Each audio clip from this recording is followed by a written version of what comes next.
আসসালামু আলাইকুম আমার প্রিয় ভিউয়ার্স, প্রতিদিনের মতো আজকে আর একটা ভিডিও আমি শেয়ার করলাম। আর আজকের ভিডিওটা থাকছে আমার রান্নার ভিডিও। আর আজকে আমি রান্না করব কিংফুরন। তো কিংফুরনটা হালকা আমি বাজ্যা নিলাম, একটা গন্ধ যায় করে, এই গন্ধটা আর করতো না তেলের মাঝে বাজিলে।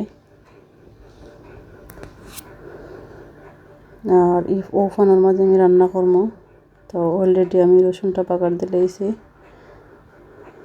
এখন আমি পেঁয়াজ এড করলাম আর হালকা একটু কাঁচামরিচ এড করলাম কাটিয়া।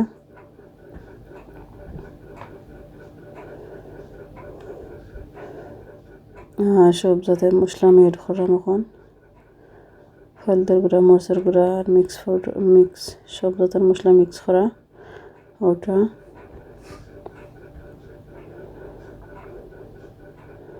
তখন আমি বালালে নাড়াচাড়া দিয়ে দিলাম।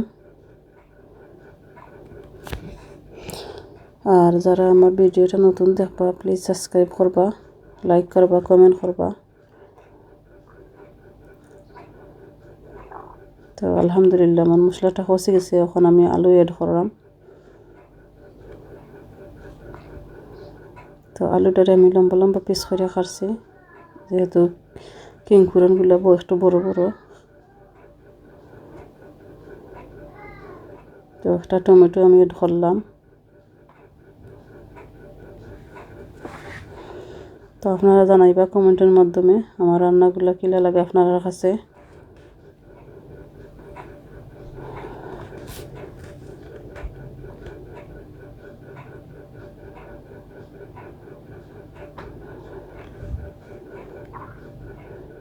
তো ওখানে আমি হালকা একটু জল দিছিলাম, জল দেওয়ার পরে আলুটা আমি নাড়া দিয়ে দিলাম, দেখলাম আলুটা নরম হয়েছে নি।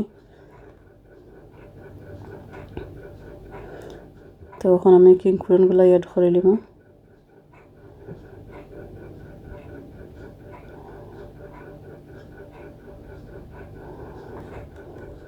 ওখানে মিক্স করে দিলাম।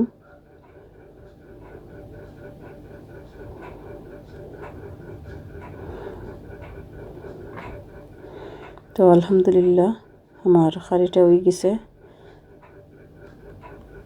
তো আপনাদের কাছে কিলা লাগলো আমার রান্নাটা কমেন্টের মাধ্যমে জানাইবা। আর ওরকম কইরা রান্না কইরা দেখবা, ইনশাল্লাহ খাইতে ভালো লাগবো।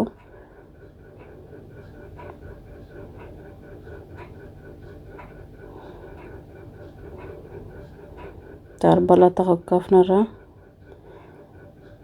আর আপনারা বেশি বেশি করে শেয়ার করবা। আল্লাহ হাফিজ। আসসালামু আলাইকুম ওয়া রাহমাতুল্লাহি ওয়া বারাকাতুহু।